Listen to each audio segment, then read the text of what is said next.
میرے کریم رسول نے فرمایا میرا دل کرتا ہے میں عشاء کی نماز پڑھنے مسجد میں آؤں اور کسی کو حکم دوں کہ وہ جماعت کرائے. میرا دل کرتا ہے, یہ بخاری مسلم ہے, کسی کو حکم کروں کہ وہ جماعت کرائے اور خود میں مدینے کے جوانوں کو ساتھ لے لوں, لکڑیاں کٹھی کر لوں. اور فرمایا جو لوگ عشاء کی نماز پڑھنے نہیں آتے میرا دل کرتا ہے ان کے گھروں کو آگ لگا دوں, جل جائیں وہ, برباد ہو. اتنی ناراضگی, اتنی ناراضگی. حضرت ابو ہریرہ یہ حدیث سنایا کرتے تھے تو رویا کرتے تھے, فرماتے تھے اتنا سخت حکم. حضور نے فرمایا میرا دل چاہتا ہے میں جلا دوں وہ گھر, تباہ ہو جائے, جل جائے وہ لوگ, اجڑ جائے وہ گھر جس گھر کے بسنے والے عشاء کی نماز پڑھنے مسجد میں جلا دوں. تو کیسے کہتا ہے میرے گھر میں برکت آ جائے گی اور میں نماز نہ پڑھوں؟ تو کیسے کہتا ہے سکون آ جائے گا اور میں نماز پڑھنے نہ جاؤں؟ جس سے رسول پاک ہی ناراض ہے, جس سے نبی پاک ہی ناراض ہے, اور حضور فرماتے ہیں فلاں گھر برباد ہو جائے تو آباد کیسے ہو سکتا ہے؟ خدا نے ان کی زبان کو وہ اختیار دیا, جو نکلی منہ سے ان کے وہ بات ہو کے رہی. میرے حبیب پاک سید عالم علیہ السلام نے فرمایا دل چاہتا ہے جلا دوں, اگر مجھے عورتوں کا خیال نہ ہوتا, اگر مجھے بچوں کا خیال نہ ہوتا تو میں جلا ڈالتا وہ گھر. جو گھر کے رہنے والے کلمہ تو پڑھتے ہیں پر مسجد میں نماز پڑھنے کتنے ہم لوگ مزے کے ساتھ, ڈھٹائی کے ساتھ. اب تو سیانے بندے ہو گئے ہیں, کہتے ہیں حضرت صاحب میں جھوٹ نہیں بولنا. یہ پاک علیہ السلام نے فرمایا جو نماز تم اپنے گھر کے اندر پڑھو گے ایک نماز کا اللہ تمہیں ثواب دے گا, جماعت کے ساتھ پڑھو گے تو 27 نمازوں کا ثواب. لیکن فرمایا وہی نماز اگر تم میری مسجد نبوی میں آ کے پڑھو گے تو اللہ 50,000 نمازوں کا ثواب عطا کرے گا, 50,000 نمازوں کا. اور مدینے والے حبیب فرمانے لگے وہی نماز اگر تم نے بیت اللہ میں آ کے پڑھی تو نماز ایک ہوگی, لیکن رب تمہیں 1,00,000 نماز کا ثواب عطا فرمائے. اب یہ فضیلت حضور نے بیان کی, فضیلت. قرآن مجید میں نا اللہ تعالیٰ نے کچھ قسمیں ارشاد فرمائی ہیں. اللہ بے نیاز ہے, اللہ تو کسی کی قسم نہیں نہ اٹھاتا, ہے ہی بے نیاز. لیکن کچھ قسمیں قرآن نے اٹھائی ہیں. ان میں سے ایک قسم اٹھائی اللہ تعالیٰ نے مکہ مکرمہ کی. فرمایا لا اقسم بہذا البلد, محبوب مجھے اس شہر کی قسم ہو. کیوں؟ وانت حل بہذا البلد, اس لیے قسم ہو کہ محبوب آپ اس شہر میں جلوہ فرما ہے. اللہ نے قسم اٹھائی. حرمین شریفین مکہ مکرمہ اور مدینہ طیبہ یہ عظمتوں والی جگہیں ہیں. ان جگہوں کو اللہ نے شانیں عطا فرمائی, ان کو اللہ نے مرتبے اور مقام عطا فرمائے, ان کو اللہ تبارک و تعالیٰ نے بڑے اعزازات سے نوازا ہے. دیکھیں اللہ تعالیٰ کی رحمتیں ہر جگہ برستی. یہاں کب برسیں گی ہمیں کوئی پتہ نہیں, تقریر کے وقت, خطبے کے وقت, نماز کے وقت, دعا کب برسیں گی نہیں پتہ. لیکن خانہ کعبہ کا جو معاملہ ہے اور وہاں جو رحمت کا معاملہ ہے, ملا رومی فرماتے ہیں کہ خدا کی رحمت اگر تجھے اتنی مل جائے نا قطرے کے برابر بھی, تو سمجھ لے تیری دنیا بھی بن گئی اور تیری آخرت بھی بن گئی.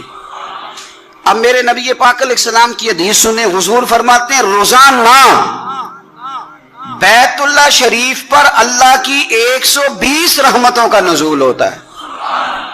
یا رسول اللہ کس وقت ہوتا ہے؟ فجر کے وقت, ظہر کے وقت, عصر کے وقت, طواف کے وقت, نماز کے وقت. کب؟ تو حضور نے طے کر کے بتایا. فرمایا 120 رحمتیں اللہ خانہ کعبہ پہ نازل فرماتے ہیں. یا رسول اللہ کب؟ فرمایا 60 رحمتیں تو ان پہ برستی ہیں جو بیت اللہ کا طواف کرتے ہیں, اور فرمایا 40 رحمتیں اس پر برستی ہیں جو حرم شریف میں نماز پڑھتا ہے. اور حضور فرماتے ہیں کچھ بھی نہ کرے بس بیٹھ کے کعبے کی زیارت ہی کرتا رہے, 20 رحمتیں تو اللہ اسے بھی عطا فرما دے. کتنی مقدس جگہ ہے. وہاں جانے کا ذوق, وہاں جانے کی تڑپ, وہاں جانے کا شوق. ان لوگوں سے تھوڑا سا شکوہ ہے جو کہتے ہیں جی میں نے جی بڑی راج کے زیارت کر لی ہے, بس راج گئے, ختم ہو گئی بات. سنو, نبی پاک علیہ السلام نے 53 سال حیات ظاہرہ کے وہاں گزارے, 53 سال. لیکن جناب صدیق اکبر رضی اللہ تعالیٰ عنہ فرماتے ہیں قربان جاؤں, جس رات میرے کریم محبوب علیہ السلام ہجرت کی رات مکہ مکرمہ سے نکل رہے تھے تو حضور پلٹ پلٹ کے بیت اللہ کو دیکھتے, حضور پلٹ پلٹ کے دیکھتے تھے. اور پھر میرے محبوب کریم علیہ السلام نے پلٹ کے کعبے کی طرف دیکھ کے فرمایا بیت اللہ تو مجھے بڑا ہی پیارا ہے, تو مجھے بڑا ہی پیارا ہے, اے شہر مکہ تو مجھے بڑا ہی پیارا ہے. فرمایا اگر میری قوم مجھے پریشان نہ کرتی میں تجھے کبھی چھوڑ کے نہ جاتا. 53 سال رہنے کے باوجود بھی حضور کا بیت اللہ سے پیار, نبی پاک کی اس شہر کے ساتھ وابستگی, وہ دلچسپی, وہ ذوق, وہ شوق, وہ کیفیات. کیوں مان پڑتے جا رہے ہیں ہمارے جذبے, ہمارے سیاست کی باتیں روز ہونے لگی ہیں, بحثوں کی باتیں روز ہوتی, لیکن اپنا عشق مضبوط کرنے کی بات, آپ یقین کریں یہ جو عشق ہوتا ہے یہ بندے کو آزاد کر دیتا ہے, یہ بندے کو عشق آزاد کر دیتا ہے. اعلیٰ حضرت فرماتے ہیں اے عشق تیرے صدقے جلنے سے چھٹے سستے, جو آگ بجھا دے گی وہ آگ لگائی ہے.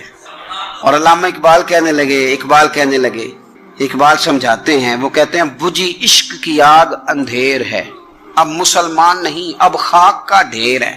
کہتے ہیں بغیر عشق کے نا کوئی کام بھی, نماز بھی بغیر عشق کے پڑھی جاتی ہے تو کوئی مزہ ہی نہیں دیتی, بندے کہتے ہیں دل ہی نہیں لگتا. پیری مریدی ہے بغیر عشق کے ایسی رسم ہی ہے, ٹھیک ہے گزارا چل رہا ہے. قرآن شریف کی تلاوت ہے تو بغیر عشق کے کیسے کیفیات چلیں گی. اللہ رسول کے ساتھ پیار ہے تو کوئی دلچسپی نہیں, کوئی شوق نہیں, کوئی کیفیت. آپ یقین کریں کچھ بندوں پہ بندے کو تڑپ آ جاتی ہے, شوق آ جاتا ہے, یار یہ اس کو کیسے نکال لیں, یہ کس طرح کا پیار کرتا ہے. آ کے بیٹھا رہتا ہے, چپ کر کے بیٹھا رہتا ہے, کہتا ہے جی کوئی کام نہیں بس 10 منٹ ملنا ہے. بندے کو اس بندے پر ویسے ہی پیار آ جاتا ہے. کچھ ایسے سنگی ہوتے ہیں جو آستانوں پہ 10 چکر لگا کے آتے ہیں, شکوہ نہیں کرتے کہ میں 100 دفعہ بھی آیا ہوں فلانے حضرت ملے نہیں. وہ وارفتگی ہے, وہ شوق ہے. ہمارا جب تک اللہ رسول کے ساتھ رشتہ عشق کا تھا, پیار کا تھا, ذوق کا تھا, درد کا تھا, خلوص کا تھا, آپ یقین کریں طبیعتیں جمی ہوئی تھی. نبی پاک نے نا ہمیں تکلیف میں رہ کے پیار کرنے کا درس دیا. بخاری مسلم میں حدیث ہے, حضور اپنے مدینے کی شان بیان کرنے لگے. حضور فرمانے لگے, محبوب فرماتے ہیں یمن فتح ہوگا تو وہاں کھیت اچھے ہوں گے, کھلیان اچھے ہوں گے, کاروبار اچھے ہوں گے, تو کچھ لوگ مدینے والے وہاں جا کے رہنے لگ جائیں گے, آباد ہو جائیں گے. لیکن حضور فرماتے المدینہ تو خیر لہم لو کانوا یعلمون.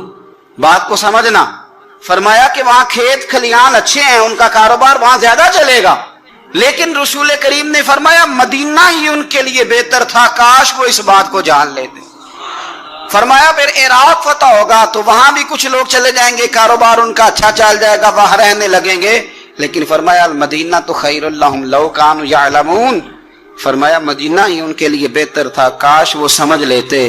اور میرے نبی پاک علیہ السلام نے فرمایا جو مدینے میں ڈٹے رہیں گے اور مدینے کی تکلیفوں پر صبر کریں گے, اذیتوں پر صبر کریں گے, فرمایا اگر وہ گناہگار ہوں گے مدینے میں رہنے والے تو میں قیامت میں ان کی سفارش کروں گا, اور اگر نیکوکار ہوں گے تو میں اللہ کی بارگاہ میں ان کی نیکیوں پر گواہ بن جاؤں گا, گویا میں ان کے ساتھ رہوں گا. مدینے کے ساتھ نبی پاک کی جو محبت ہے, حضور کا جو پیار ہے. جس رات میرے نبی پاک صلی اللہ علیہ وسلم مکہ مکرمہ سے نکل رہے تھے نا مدینہ طیبہ جانے کے لیے, تو حضور نے دعا فرمائی, کہا اے اللہ تو نے مجھے اس شہر سے نکالا جو مجھے بڑا ہی پیارا تھا, اے اللہ یہاں بڑی یادیں تھیں, بڑا پیار تھا, تو نے وہاں سے نکالا جو مجھے بڑا پیارا تھا, اے اللہ اب تو مجھے اس شہر میں داخل فرما جو تجھے بڑا پیارا ہے, وہاں داخل فرما جو تجھے بڑا پیارا ہے. مدینہ طیبہ کے لیے نبی پاک نے دعا فرمائی, کہا اے اللہ تیرے نبی ابراہیم علیہ السلام نے مکے کے لیے دعا کی تھی, میں مدینے کے لیے دعا کر, اللہ مدینے میں دگنی برکت عطا فرما. اللہ کے محبوب علیہ السلام کی خاص دلچسپیاں مدینہ طیبہ کے ساتھ. میرے رسول کریم علیہ السلام کا شہر نور, اس کی برکات, اس کا حسن, اس کی وارفتگی.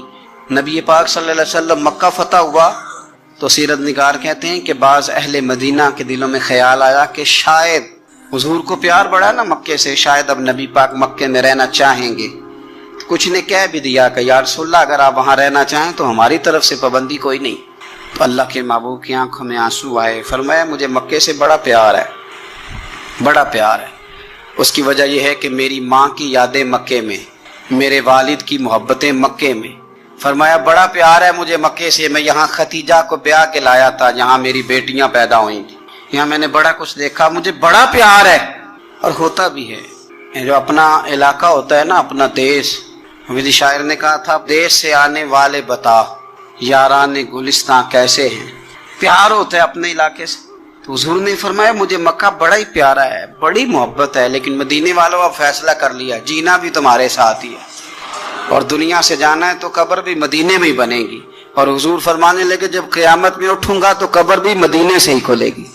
اپنا خاص ذوق, وہ خاص وارفتگی, وہ خاص محبت مدینہ طیبہ کے ساتھ جو ایک مسلمان کی ہونی چاہیے، اس محبت کو سلامت کریں، اس کا ذوق۔ آپ اگر دین اسلام کو دیکھیں گے نا تو دین اسلام کے سارے اخلاقی پہلو، دین کا سارا حسن، دین کا سارا وقار، وہ نقشے جب ہم حدیثوں میں پڑھتے ہیں تو سب سے پہلے مدینہ ہماری نظروں میں آتا ہے، اس لیے کہ وہ ساری کیفیات، ان کا تعلق مدینہ طیبہ کے ساتھ ہے۔ میرے رسول کریم صلی اللہ علیہ وسلم نے مدینے کے ساتھ خاص محبت کی۔ حضور فرماتے ہیں کہ جس طرح سانپ جب اس پر حملہ ہو تو وہ چاروں جانب سے اسے گھیر لیا جائے تو وہ اپنی بل میں گھس جاتا ہے نا، فرمایا اسی طرح ایمان جب چاروں جانب سے گھبرا جائے گا نا قیامت کے قریب تو فرمایا سمٹ کے میرے مدینے میں داخل ہو جائے گا، مدینے میں ایمان رہے گا۔ حضور نے فرمایا دجال مدینے میں داخل نہیں ہوگا، طاعون کی وبا مدینے میں داخل نہیں ہوگی۔ مدینہ طیبہ کے چاروں جانب اللہ نے فرشتے بٹھا دیے، 70 ہزار فرشتوں کے پہرے لگا دی۔ مدینے کی حفاظت پر فرشتے مامور ہیں۔ میرا تو ایمان ہے، ٹھیک ہے اس گورنمنٹ نے کہا ہے کہ مدینہ میں بھی کورونا کے کیس آئے ہیں، پر میرا دل نہیں مانتا۔ میں آپ کو صحیح کہتا ہوں، مسجد میں بیٹھا ہوں میری طبیعت نہیں مانتی، اس لیے کہ مدینہ تو نام ہی شفا والی جگہ کا ہے، میری طبیعت نہیں مانتی، میرا ذوق نہیں مانتا، اس لیے کہ جس مدینے میں طاعون کی وبا نہیں آئی، نہ آ سکتی ہے، وہاں کوئی اور مرض بھی اس طرح آ سکتا۔ مدینہ تو شفا کی جگہ ہے، مدینہ تو کرم کی جگہ ہے، وہ تو عطا کی جگہ۔ مدینے والوں نے نبی پاک کے دروازے کی گدائی کی، مدینے والے ہر میدان میں حضور کے سامنے کھڑے ہوئے دشمن کے مقابلے میں، مدینے والوں نے پیار کیا۔ اس لیے میرے نبی پاک علیہ الصلوۃ والسلام نے فرمایا اگر لوگوں کے دو گروہ ہو گئے، دو لائنوں میں لوگ چلنے لگے، ایک لائن ادھر چل رہی ہے ایک ادھر چل رہی ہے، تو حضور فرماتے ہیں میں تو اس لائن میں چلوں گا، اس قطار میں چلوں گا جس میں مدینے کے لوگ چل رہے ہو۔ انصار مدینہ کے ساتھ حضور کا پیار، اس شہر کے ساتھ حضور کی دلچسپیاں، پیار۔ دیکھیں نا بندہ جب اپنے گھر واپس لوٹ کے آتا ہے تو شوق ہوتا ہے ذرا جلدی سے نا گھر پہنچ جاؤں، ذرا تھوڑا جلدی چلا جاؤں۔ کئی سفر سے آئے، صحابہ فرماتے ہیں کہ جب نبی پاک کسی جنگ سے، جہاد سے، سفر سے لوٹتے، مدینے کی عمارتیں نظر آتی تو گھوڑا تیز کر لیتے۔ اپنے اندر نا یہ ذوق پیدا کریں، یہ پیار پیدا کریں۔ آپ یقین کریں وہی ٹھنڈے ٹھنڈے مسلمان، وہ کوئی کیفیت نہیں، صبح سے شام تک۔ میں دوستوں سے کہا کرتا ہوں الحمدللہ کبھی ایک آیت پڑھ لینا قرآن پاک کی ترجمہ اور تفسیر کے ساتھ تو سارا دن وہ گھومتی رہتی ہے دماغ میں، رات کو اس کا ذائقہ رہتا ہے روح میں۔ تو جب میں اور آپ سارا دن پڑھیں، سیاست کریں، سیاست سنائیں، کہانیاں کریں، غیبتیں، پھر دماغ میں الٹے سیدھے خیالات ہی آنے ہیں۔ تو اگر صبح اٹھتے ہی سب سے پہلے مدینے والے کی ایک نعت سنی جائے اور شام کو سوتے وقت بھی ایک نعت سنی جائے، ایک نعت نعمتیں بانٹتا جس سمت وہ ذیشان گیا، اس طرف منشی رحمت کا قلم دان گیا، تجھے جانا تجھے مانا نہ رکھا غیر سے کام، للہ الحمد میں دنیا سے مسلمان گیا۔ تو اگر یہ ذوق بنا لیا جائے تو انشاءاللہ رات کو بھی آپ کو نا مدینہ ہی نظر آئے گا، انشاءاللہ خواب میں بھی آپ ٹکٹنگ کرا رہے ہوں گے، آپ ویزا ہی لگوا رہے ہوں گے، لیکن شرط یہ ہے کہ وہ کیفیت ہو، وہ پریم ہو، وہ پیار ہو۔ مدینے والوں نے بڑی غلامی کی، کبھی کوئی شکوہ نہیں کیا، ویسے کبھی کبھی اللہ موقع بناتا تھا، کبھی کبھی نا مدینہ شریف میں ایسے ہوتا تھا کبھی کبھار۔ ایک دفعہ نا جب کچھ علاقے فتح ہوئے تو بڑا مال آیا فتح مکہ کے بعد، تو بخاری مسلم میں حدیث ہے، اسلام کے اندر یہ ہوتا ہے کہ جو نیا کلمہ پڑھتا تھا اسے مال غنیمت میں سے زیادہ حصہ دیا جاتا تھا، اس کو کہتے ہیں مؤلفۃ القلوب، تالیف قلب کے لیے۔ تو چونکہ یہ قانون تھا تو نبی پاک صلی اللہ علیہ وسلم نے نا مکے والوں کو ذرا مال تھوڑا زیادہ دیا۔ مدینے میں سے ایک آدھ نوجوان نے کہا کہ حضور نا آپ اپنے رشتہ داروں کی طرف توجہ زیادہ کرنے لگے، یہ بھی محبت کی جنگ ہوتی ہے نا، قربان جائیں۔ حضور سید عالم علیہ السلام تک بات پہنچی اور اسی طرح پہنچی کہ ایک آدھ نوجوان نے بات کی ہے۔ نبی پاک علیہ السلام نے ترکی خیمہ لگوایا، فرمایا مکے والا کوئی نہ آئے بھائی، صرف مدینے والے آئیں۔ سارے حضور کے سامنے بیٹھ گئے، ذرا منظر دیکھنا، حضرت ابو ایوب انصاری رضی اللہ تعالیٰ عنہ سے لے کر سارے انصار۔ حضور نے فرمایا بھی میں نے سنا ہے تم میں سے کچھ نے کہا ہے کہ حضور اپنے رشتہ داروں کو زیادہ دینے لگے۔ رو پڑے مدینے والے، یا رسول اللہ وہ تو ایک نوجوان نے غلطی سے۔ فرمایا نہیں تم کہہ سکتے ہو کہ یا رسول اللہ صلی اللہ علیہ وسلم مکے والوں نے تو آپ کو تکلیف دی تھی، ہم نے آپ کو ٹھہرایا، تم کہہ سکتے ہو چونکہ تم نے ٹھہرایا تھا